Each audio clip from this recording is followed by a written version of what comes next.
নমস্কার বন্ধুরা, আশা করি আপনারা সবাই ভালো আছেন। আর পূর্বাস কিচেনে আপনাদের সবাইকে স্বাগত জানাই। আজকে আমি পালং শাকের সম্পূর্ণ নিরামিষ একটি নতুন রেসিপি আপনাদের সঙ্গে শেয়ার করব, যেটা গরম ভাতের সঙ্গে অসাধারণ লাগে। আপনারা এরকম একটি রেসিপি যে কোনো নিরামিষ দিনেই বানিয়ে নিতে পারবেন খুবই সহজেই। পালং শাকের রেসিপি বানানোর জন্য আমি এখানে 2 আঁটি পালং শাক নিয়েছি। শাকগুলোকে বেছে পরিষ্কার করে নিচ্ছি। পালং শাকের গোড়াটা আমি বাদ দিয়ে দিচ্ছি আর বাকি অংশটা নিয়ে নিচ্ছি, যেহেতু পালং শাকগুলো খুবই নরম।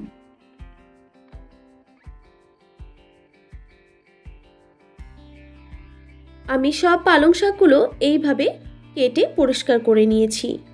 এবার পালং শাকগুলোকে ছোট ছোট টুকরো করে কেটে নিতে হবে।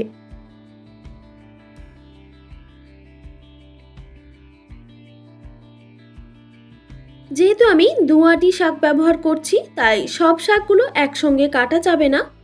আমি 1 আঁটি শাক প্রথমে কেটে নিলাম। এবার শাকগুলোকে আমি একটা ঝুড়িতে তুলে রেখে দিচ্ছি। আর দেখুন বন্ধুরা, আমি এই রকম ছোট ছোট টুকরো করে শাকগুলোকে কেটে নিয়েছি। তবে এর থেকে আর বেশি ছোট করার কোনো দরকার নেই, এই রকমভাবে কেটে নিলেই হবে। এবার বাকি শাকটাও আমি একইভাবে কেটে নেব।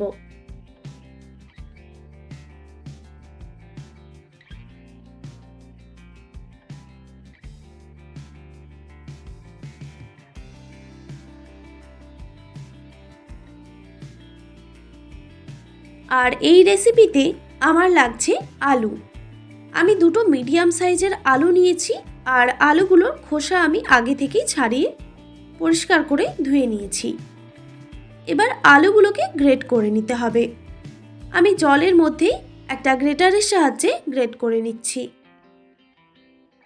আলুগুলো আমি জলের মধ্যে গ্রেট করছি, কারণ আলুগুলো না হলে কালো হয়ে যেতে পারে। আলুগুলো আমি গ্রেট করে নিয়েছি।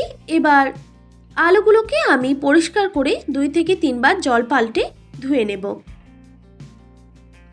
তো দেখুন বন্ধুরা, আলুগুলো আমি 2 থেকে 3 বার জল পাল্টে পরিষ্কার করে ধুয়ে নিয়েছি।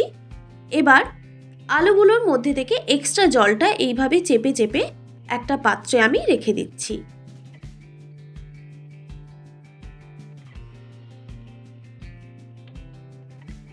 আর এইদিকে একটা পাত্রে অর্ধেক পালং শাক নিয়েছি, আর অর্ধেকটা আমি অন্য একটা পাত্রে রেখেছি, সেটা পরে ব্যবহারের জন্য। এই পালং শাকের মধ্যে আমি কিছুটা পরিমাণে লবণ দিয়ে দিলাম।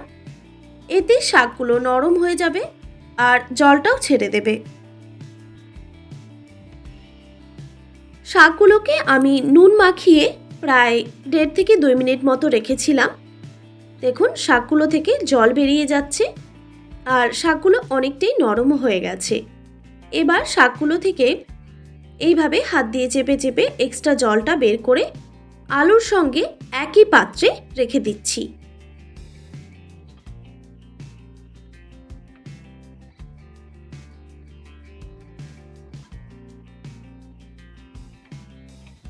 আর এই দেখুন বন্ধুরা, কিছুটা পালং শাক আমি একটা পাত্রে রেখে দিয়েছি, এটা আমি পরে ব্যবহার করব। এবার এর মধ্যে দিয়ে দিচ্ছি 4 টেবিল চামচ পরিমাণে বেসন।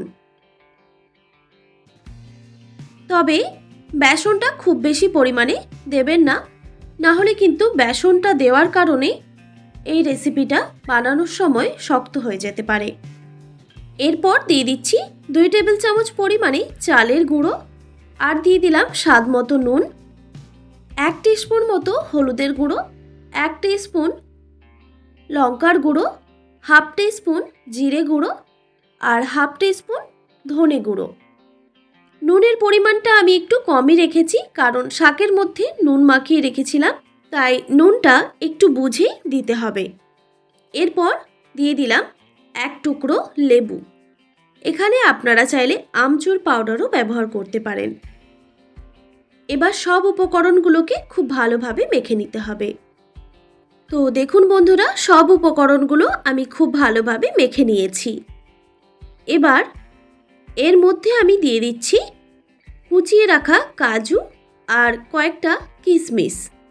তারপর আবারও ভালোভাবে মিক্স করে নিতে হবে। যেহেতু আমি কোপ্তা বানাচ্ছি, তাই কাজু কিশমিশটা ব্যবহার করলাম।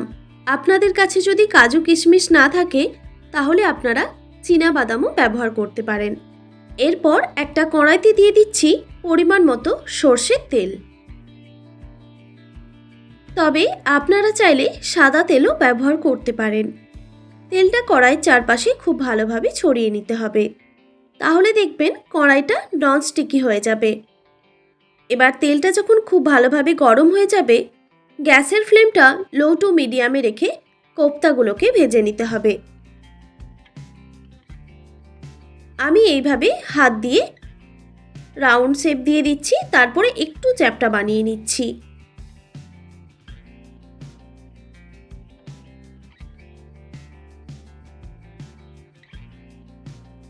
সব কোপ্তাগুলো যেহেতু একসঙ্গে ভাজা যাবে না, তাই আমি 2 থেকে 3টে ব্যাচে কোপ্তাগুলোকে ভেজে নেব।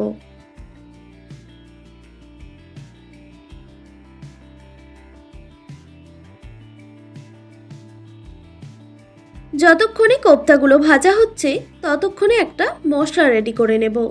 একটা মিক্সিং জারে দিয়ে দিচ্ছি কুচিয়ে রাখা পালং শাক, যেটা আমি আগে সরিয়ে রেখেছিলাম একটা অন্য পাত্রে, সেটা দিয়ে দিলাম। এবার ঝালের জন্য দিয়ে দিচ্ছি 4টে কাঁচা লঙ্কা, আর পালং শাকের কালারটা ঠিক রাখার জন্য দিয়ে দিলাম 2টো বরফের টুকরো, আর দিয়ে দিচ্ছি 5টে কাজু, আর দিয়ে দিলাম একটা ছোট সাইজের টমেটো কুচি। এবার সব উপকরণগুলোকে খুব ভালোভাবে মিক্সিতে বেটে নিতে হবে। এখানে আমি কোনো রকম জল ব্যবহার করছি না, যেহেতু বরফ দিয়েছি। দেখুন কালারটাও সুন্দর এসেছে আর সুন্দরভাবে বাটাও হয়ে গেছে। এবার আমি আর একটা মশলা রেডি করে নেব। একটা বাটিতে দিয়ে দিচ্ছি হাফ টেবিল চামচ পরিমাণে হলুদের গুঁড়ো, হাফ টেবিল চামচ পরিমাণে ঝাল লঙ্কার গুঁড়ো, আর দিয়ে দিচ্ছি হাফ টেবিল চামচ পরিমাণে জিরে গুঁড়ো, আর দিয়ে দিচ্ছি ধনে গুঁড়ো হাফ টেবিল চামচ পরিমাণে। ব্যাস, আর কিছু মশলা লাগবে না। এবার সামান্য পরিমাণে জল দিয়ে মশলাটার একটা ঘোল বানিয়ে নিতে হবে।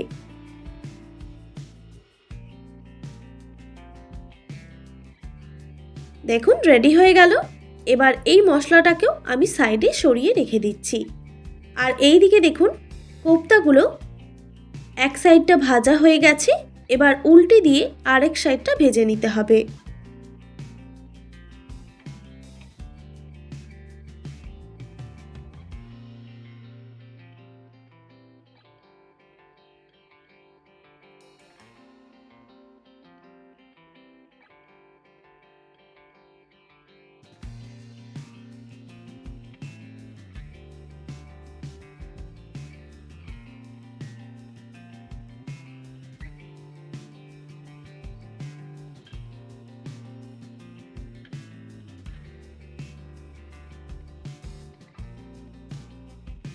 কোপ্তাগুলো আমি উল্টে পাল্টে খুব ভালো করে ভেজে নিয়েছি, এবার তুলে নিচ্ছি।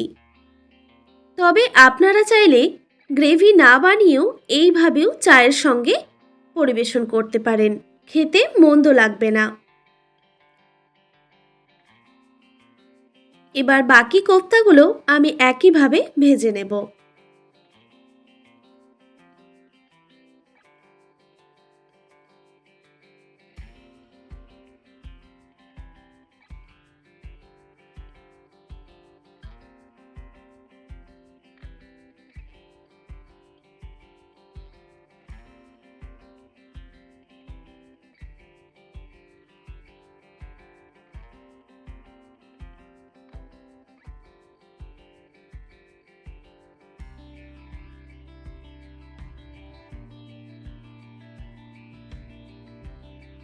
তো দেখুন বন্ধুরা, সব কোপ্তাগুলো আমার ভাজা হয়ে গেছে।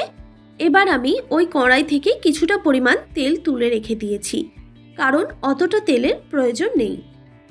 তারপর ওই তেলের মধ্যে দিয়ে দিচ্ছি 2টো তেজপাতা আর গোটা গরম মশলা, 1 টুকরো দারচিনি, 2টো এলাচ আর 2টো লবঙ্গ। এবার গোটা মশলা থেকে সুন্দর ফ্লেভার ছেড়ে দিলেই দিয়ে দিচ্ছি হাফ টেবিল চামচ পরিমাণে গোটা জিরে। মানে সাদা জিরে। এবার জিরেটা ভাজা হয়ে গেলেই দিয়ে দিলাম 1 টেবিল চামচ পরিমাণে আদা বাটা। আদাটা যেহেতু গায়ে ছিটবে তাই এখন গ্যাসের ফ্লেমটা অবশ্যই লোতে রাখতে হবে। আদা দেওয়ার পর একটু নাড়াচাড়া করে নেওয়ার পর মিক্সিতে যে আমি মশলাটা বেটে রেখেছিলাম সেটা এখানে দিয়ে দিলাম। এবার ভালোভাবে নাড়াচাড়া করে নিতে হবে আর মশলাটাকে একটু কষিয়ে নিতে হবে। আর এই সময় গ্যাসের ফ্লেমটা হাই রেখেছি।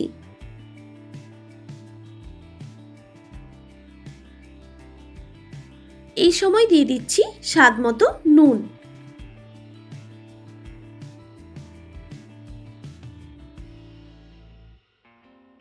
মশলাটা যখন একটু কষানো হয়ে যাবে তখন দিয়ে দিতে হবে মশলার ঘোল, যেটা আমরা আগেই বানিয়ে রেখেছিলাম। এবার মশলাটাকে খুব ভালোভাবে কষিয়ে নিতে হবে। মশলা যত ভালো কষানো হবে রান্না ততটাই টেস্টি হবে।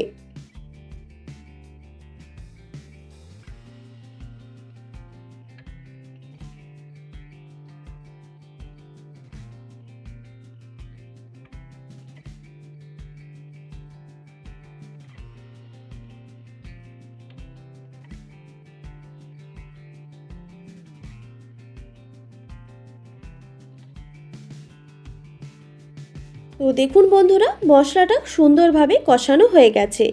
মশলা থেকে তেল ছেড়ে দিয়েছে, মানে মশলাটা পারফেক্টভাবে কষানো হয়ে গেছে। এবার দিয়ে দিচ্ছি পরিমাণ মতো জল। জলের পরিমাণটা একটু বেশিই রাখতে হবে। আমি এখানে 2.5 বাটি মতো জল ব্যবহার করেছি, একটা ছোট বাটির 2.5 বাটি। এবার জলের সঙ্গে মশলাটাকে খুব ভালোভাবে মিক্স করে নিতে হবে। তারপর জলটা দেখবেন কিছুক্ষণ পর ফুটে এসেছে। তারপর আবারও ভালোভাবে নাড়াচাড়া করে দেওয়ার পর এবার আমি গ্যাসের ফ্লেমটা একদম লোতে রেখে কিছুক্ষণ মশলাটাকে ফুটিয়ে নেব। তো দেখুন বন্ধুরা, আমি গ্যাসের ফ্লেমটা লোতে রেখে মশলাটাকে কিছুক্ষণ ফুটিয়ে নিয়েছি। ঝোলের সাইড থেকে তেল ছেড়ে দিয়েছে। এবার এই সময় দিয়ে দিচ্ছি ভেজে রাখা কোপ্তাগুলো। আর গ্যাসের ফ্লেমটা এখন আমি হাই করে দিয়েছি। এবার কোপ্তাগুলো দেওয়ার পর বেশ কিছুক্ষণ ফুটিয়ে নিতে হবে।